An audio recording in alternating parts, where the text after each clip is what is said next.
Hi friends, welcome to Hyderabadi friends. నా పేరు సుభాష్ని. నేను ఈరోజు రెస్టారెంట్ స్టైల్లో కడాయి పన్నీర్ ఎలా చేయాలో చూపిస్తున్నాను చూడండి.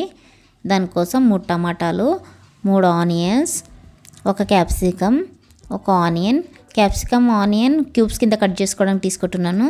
4 వెల్లుల్లి రేఖలు, 1 ఇంచ్ అల్లం, 1 పచ్చిమిర్చి. స్టవ్ మీద కడాయి పెట్టేసుకొని 2 స్పూన్స్ ధనియాలు, 1 స్పూన్ జీలకర్ర, 1/2 టీ స్పూన్ మిరియాలు, ఒక 4-5 ఎండుమిర్చి డ్రై రోస్ట్ చేసుకోవాలి. ఇవి వేగిపోయినాయి. ఇప్పుడు మిక్సీ జార్లకు తీసుకుందాము. ఇదే కడాయిలో 2 స్పూన్స్ ఆయిల్ వేసుకోవాలి.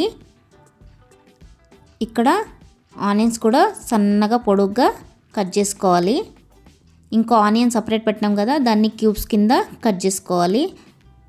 ఇలా పొరల్లాగా తీయాలన్నమాట ఒక్కొక్కటి. క్యాప్సికమ్ కూడా అలానే చేసుకోవాలి స్క్వేర్ షేప్లో. ఇప్పుడు ఆయిల్ పెట్టుకున్నాం కదా, దాంట్లో 1 ఇంచ్ అల్లం, 4 వెల్లుల్లి రెబ్బలు, కట్ చేసుకున్న ఆనియన్స్ వేసుకొని బ్రౌన్ అయ్యేంత వరకు వేయించుకోవాలి.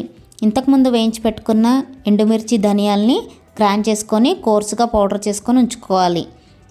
ఇప్పుడు ఆనియన్స్ బ్రౌన్ అయినాయి చూడండి. దీంట్లో టమాటా ముక్కలు వేసుకోవాలి. ఆ తర్వాత 4 జీడిపప్పు వేసుకొని మూత పెట్టేసి 4 to 5 minutes మెత్తగా అయ్యేంత వరకు ఉడికించుకోవాలి.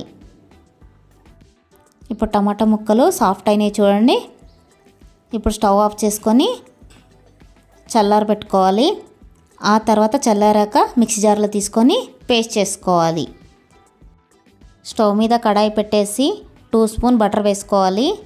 ఆ తర్వాత 2 బే లీఫ్, 1 పచ్చిమిర్చి, కొద్దిగా కస్తూరి మేతి నలిపి వేసుకోవాలి. నలిపి వేసుకోవడం వల్ల ఫ్లేవర్ బాగుంటుందండి. ఆ తర్వాత కట్ చేసి పెట్టుకున్న ఆనియన్స్, క్యాప్సికమ్ ముక్కలు వేసుకొని కొద్దిగా కలుపుకున్న తర్వాత 1/2 టీ స్పూన్ పసుపు వేసుకోవాలి. రుచికి తగినంత కారం, ఎందుకంటే ఆల్రెడీ ఎండుమిర్చి మిరియాలు వేసుకొని పౌడర్ చేసి పెట్టుకున్నాం కదా, చూసి వేసుకోండి. ఇప్పుడు టమాటా ఆనియన్ పేస్ట్ వేసుకోవాలి. పేస్ట్ వేసుకున్న తర్వాత ఇంతకుముందు గ్రైండ్ చేసి పెట్టుకున్నాం కదా పౌడర్, ధనియాలు, ఎండుమిర్చి, ఆ పౌడర్ని దీంట్లో వేసుకొని సిమ్లో పెట్టేసుకొని బాగా ఆయిల్ సపరేట్ అయ్యేంత వరకు ఉడికించుకోవాలి. ఇప్పుడు కర్రీకి సరిపడా సాల్ట్ వేసుకోవాలి. చూసారా, ఇప్పుడు ఆయిల్ సపరేట్ అయ్యింది. ఇంతకుముందు పేస్ట్ చేసుకున్నాం కదా, అదే జార్లో కొద్దిగా వాటర్ వేసుకొని దీంట్లో వేసుకోవాలి. ఇప్పుడు పన్నీర్ని పీసెస్ కింద కట్ చేసుకొని ఈ గ్రేవీలో వేసుకోవాలి. ఆ తర్వాత ఇప్పుడు 2 టీ స్పూన్ ఫ్రెష్ క్రీమ్ వేసుకోవాలి.